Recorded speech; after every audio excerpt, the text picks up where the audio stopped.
Shalom saudara-saudara yang dikasihi oleh Tuhan, bertemu lagi dengan saya di channel ini, Pendeta Tirulus Butar. Saya akan berbagi firman Tuhan kepada kita sebagai bahan perenungan bagi kita.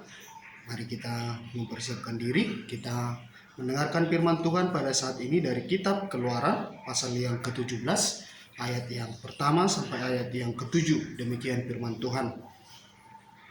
Kemudian berangkatlah segenap jemaah Israel dari padang gurun Sin, berjalan dari tempat persinggahan ke tempat persinggahan sesuai dengan titah Tuhan. Lalu berkemahlah mereka di Rafidim, tetapi di sana tidak ada air untuk diminum bangsa itu. Jadi mulailah mereka itu bertengkar dengan Musa, kata mereka, "Berikanlah air kepada kami supaya kami dapat minum." Tetapi Musa berkata kepada mereka, "Mengapakah kamu bertengkar dengan aku? Mengapakah kamu mencobai Tuhan?" Hauslah bangsa itu akan air di sana. Bersungut-sungutlah bangsa itu kepada Musa dan berkata, "Mengapa pula engkau memimpin kami keluar dari Mesir untuk membunuh kami, anak-anak kami, dan ternak kami dengan kehausan?" Lalu berseru-serulah Musa kepada Tuhan, katanya, "Apakah yang akan kulakukan kepada bangsa ini? Sebentar lagi mereka akan melempari aku dengan batu." Berfirmanlah Tuhan kepada Musa, "Berjalanlah di depan bangsa itu dan bawalah beserta engkau beberapa orang dari antara para tua-tua Israel. Bawalah juga di tanganmu tongkatmu yang kau pakai memukul sungai Nil, dan pergilah. Maka aku akan berdiri di sana di depanmu di atas gunung batu di Horeb. Haruslah kau pukul gunung batu itu, dan dari dalamnya akan keluar air, sehingga bangsa itu dapat minum." Demikianlah diperbuat Musa di depan mata tua-tua Israel. Di dalam Ailah tempat itu Massa dan Meriba, oleh karena orang Israel telah bertengkar dan oleh karena mereka telah mencobai Tuhan dengan mengatakan, "Adakah Tuhan di tengah-tengah kita atau tidak?" Amin. Sejauh itu pembacaan firman Tuhan. Tema kita hari ini, Tuhan ada di tengah-tengah kita. Saudara-saudara yang dikasihi oleh Tuhan, pengalaman bangsa Israel ketika mereka keluar dari masa perbudakan di Mesir itu, sebenarnya sebelum mereka sampai kepada titik ini, ketika mereka mengalami kekurangan air, sudah banyak hal yang dilakukan oleh Tuhan untuk menunjukkan bahwa Tuhan itu hadir, bahwa Tuhan itu menyertai, bahwa peristiwa keluaran mereka dari tanah Mesir menuju tanah Kanaan itu adalah pekerjaan Tuhan, bukan hanya pekerjaan Musa, dan bukan juga karena memang sudah waktunya mereka keluar dari Mesir, tetapi itu adalah pekerjaan Tuhan.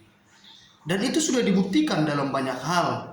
Dalam perjalanan mereka sebelum kisah ini, Tuhan sudah menuntun mereka. Ketika hendak membawa mereka keluar dari Mesir, itu harus sampai terjadi 10 tulah, barulah Firaun akhirnya mengizinkan mereka untuk keluar dari Mesir. Dan bukan hanya itu saja. Ketika mereka sudah mulai keluar dari Mesir, ketika mereka sampai di Sungai Nil atau di sebuah laut pada waktu itu, mereka hendak menyeberangi, tetapi Firaun melakukan usaha yang terakhir kali untuk menghalangi kepergian bangsa Israel. Dan apa yang terjadi pada waktu itu? Tuhan memberkati mereka dan menyuruh Musa untuk memukul air pada waktu itu, sehingga mereka bisa berjalan di tengah-tengah air pada waktu itu. Sedangkan ketika bangsa masyarakat atau prajurit Firaun melakukannya, mereka tenggelam. Ini adalah salah satu tanda bahwa Tuhan menyertai mereka, bahwa Tuhan beserta dengan mereka, dan dalam perjalanan mereka Tuhan mengiringi mereka. Demikian juga sepanjang perjalanan mereka, sebenarnya kalau kita mengikuti kisah ini terus, kita melihat juga sebenarnya Tuhan menyertai perjalanan mereka dengan berbagai tanda. Ketika malam hari Tuhan memberkati mereka melalui tiang api untuk menerangi jalan mereka, dan pada siang hari ada tiang awan yang melindungi mereka dan untuk mereka ikuti. Jadi penyertaan Tuhan itu sebenarnya nyata dalam kehidupan bangsa Israel. Berikutnya juga, tepat sebelum kisah ini, bangsa Israel sudah bersungut-sungut karena mereka kelaparan.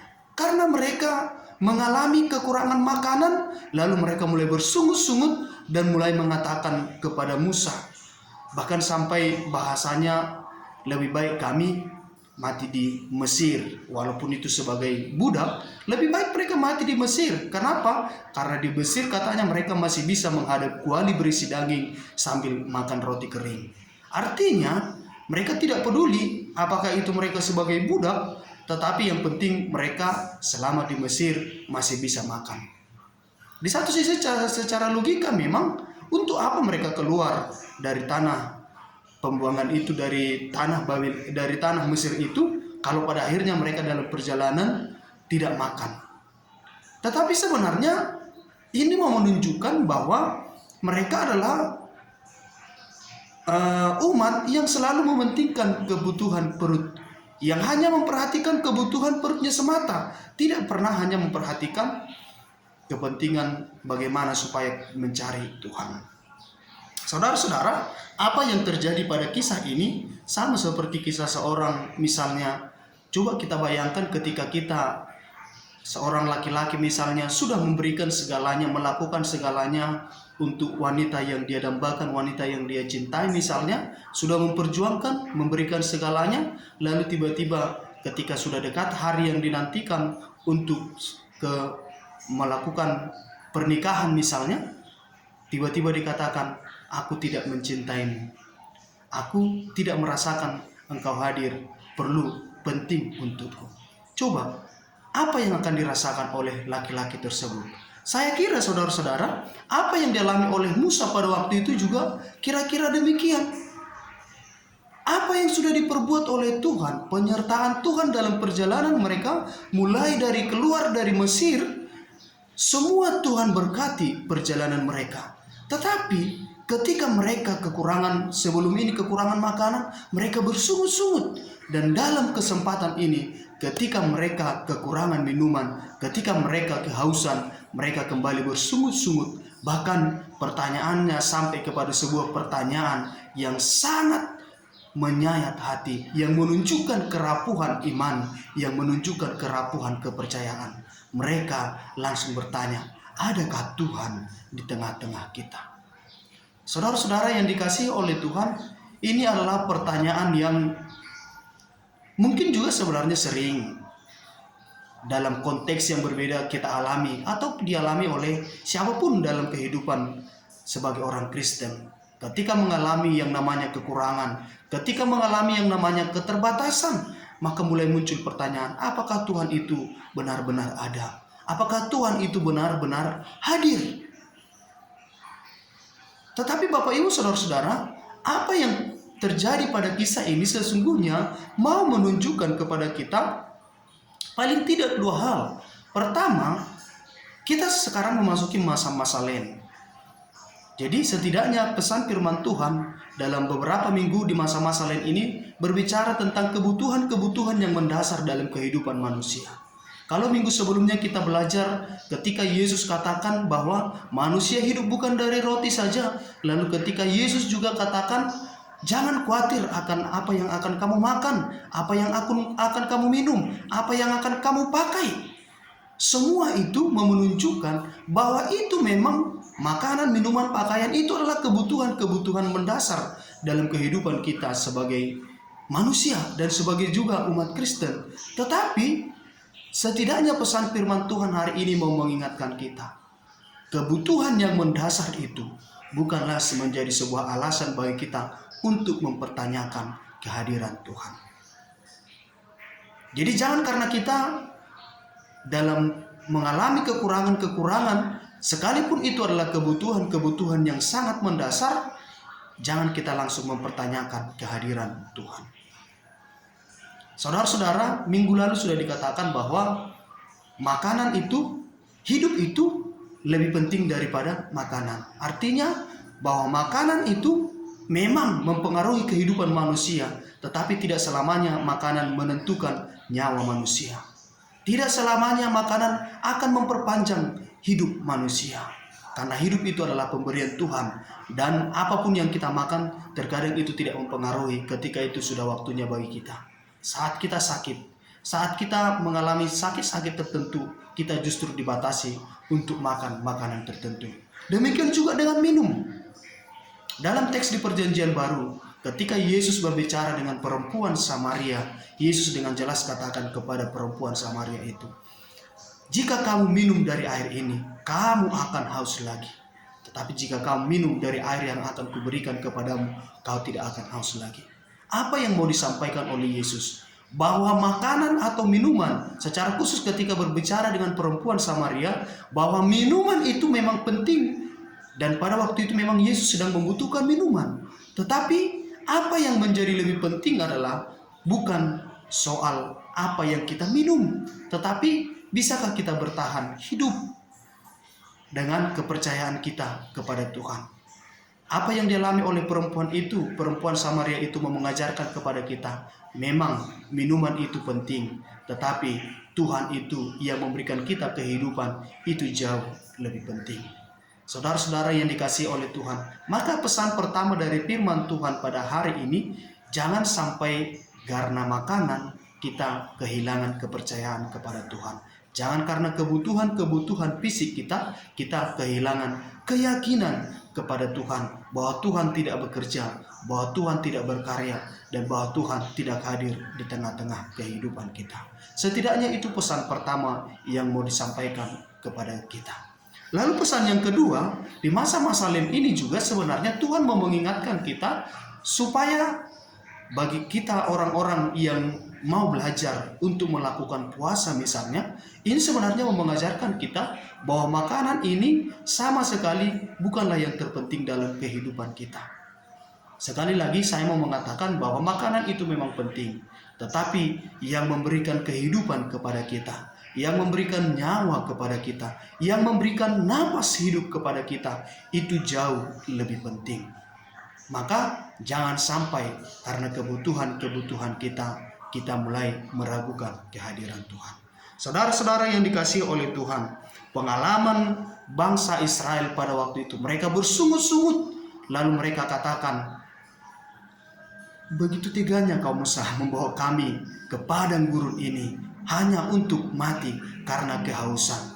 Memang itu kelihatannya akan menjadi konyol ketika mereka di Mesir, mereka bisa melakukan aktivitasnya seperti biasanya dengan normal, bahkan masih bisa makan dan minum. Tetapi Musa memimpin mereka keluar dari Mesir untuk mati di padang gurun, dan matinya adalah mati karena kehausan atau karena kelaparan. Itu memang kelihatannya konyol, tetapi justru disinilah kelihatan bahwa Tuhan memang menyertai perjalanan mereka sejak mereka keluar dari Mesir sampai kepada mereka nanti akan masuk ke tanah Kanaan. Walaupun pada akhirnya semua bangsa Israel dari keturunan itu, dari generasi itu tidak bisa masuk, hanya keturunannya lah yang bisa masuk ke tanah Kanaan. Itu sebabnya perjalanan mereka juga sampai 40 tahun lamanya. Walaupun kalau dihitung sekarang sebenarnya tidak perlu 40 tahun, tetapi mereka berputar-putar di padang gurun. Supaya apa? Karena dosa mereka tidak diizinkan masuk ke tanah Kanaan. Keturunan mereka lah yang masuk ke tanah Kanaan. Dan itulah akibat dari ketidakpercayaan akan kehadiran Tuhan. Karena itu saudara-saudara, pada saat ini juga kita dilihat bahwa ketika mereka kekurangan, sama seperti peristiwa-peristiwa sebelumnya, ketika mereka hendak menyeberangi Laut Teberau, Tuhan memberkati mereka. Lalu ketika mereka kekurangan makanan, Tuhan memberkati mereka. Tuhan memberikan kepada mereka manna setiap hari. Selama kurang lebih 40 tahun, bangsa itu makan manna. Tuhan selalu menyediakan kepada mereka setiap harinya. Tetapi mereka masih saja melupakan, masih meragukan kehadiran Tuhan. Dalam kisah ini, setelah mereka mengalami penyertaan Tuhan dalam perjalanan mereka, tetapi ketika mereka kekurangan minuman, ternyata mereka juga masih meragukan kehadiran Tuhan. Dan dalam kisah ini, sama seperti sebelum-sebelumnya, Tuhan menjawab kebutuhan mereka lewat minuman, lewat air yang keluar dari batu. Saudara-saudara yang dikasihi Tuhan, apa yang mau disampaikan firman Tuhan kepada kita pada hari ini? Mau mengingatkan kita, setidaknya Tuhan itu senantiasa menyertai, hadir di tengah-tengah kehidupan kita. Tuhan tidak alpa di dalam kehidupan kita. Maka pertanyaan-pertanyaan seperti yang dialami oleh bangsa Israel ketika mereka mempertanyakan, apakah Tuhan ada di tengah-tengah kita? Dalam kehidupan kita masa kini sebagai umat Kristen, kita harus mempercayai bahwa Tuhan hadir di tengah-tengah kehidupan kita. Tuhan tidak meninggalkan kita. Yang terjadi adalah kitalah yang sering meninggalkan Tuhan. Maka firman Tuhan hari ini mau memberikan kita kekuatan dan semangat. Yang pertama, jangan pernah meragukan kehadiran Tuhan di dalam kehidupan kita. Ketika kita di dalam keterbatasan, ketika kita mengalami yang namanya kekurangan, Tuhan mau mengingatkan kita bahwa bukan kebutuhan-kebutuhan itu yang paling utama di dalam kehidupan kita. Memang sering sekali kita terjebak ketika kita lebih memikirkan kebutuhan-kebutuhan fisik kita, jasmani kita, bahkan kita sampai meninggalkan Tuhan. Kita sering terjebak bahwa kita berpikir bahwa karena makananlah kita hidup. Kita berpikir bahwa karena minumanlah kita hidup. Kita mungkin sering melupakan bahwa kehidupan itu adalah pemberian Tuhan, bukan karena makanan atau minuman. Tetapi jangan juga kita menjadi konyol dan kita berpikir bahwa makanan tidak mempengaruhi kehidupan kita. Hanya saja Yesus sudah mengatakan ketika dia dicobai saat dia lapar, dia katakan manusia hidup bukan dari roti saja. Artinya roti itu juga memberikan kita kehidupan. Tetapi Tuhanlah yang memberikan kita napas. Tuhanlah yang memberikan kita setiap hari kehidupan. Walaupun kita misalnya satu hari ini penuh makan 3 hari, tetapi bisa saja besok kita tidak melanjutkan kehidupan kita. Kenapa? Karena Tuhan sudah mengambil napas kehidupan yang diberikan kepada kita. Yang kedua, Tuhan selalu menyertai kita. Tuhan selalu hadir dalam perjalanan kita. Dia tidak pernah alpa di dalam kehidupan kita. Tuhan hanya menginginkan kita percaya dan bergantung kepadanya sambil melakukan pekerjaan-pekerjaan kita, usaha-usaha kita dengan keyakinan bahwa Tuhan memberkati kehidupan kita. Selamat memasuki masa-masa Lent, selamat berpantang bagi yang mampu, bagi yang menjalankan puasa. Mari kita mengingat bahwa puasa kita adalah untuk mengingatkan kita bahwa makanan bukanlah yang paling utama menentukan kehidupan kita. Semoga kita diberikan kekuatan dalam memasuki masa-masa Lent sampai kita akan masuk ke masa-masa peristiwa penyaliban Tuhan Yesus. Tuhan Yesus memberkati kita. Shalom.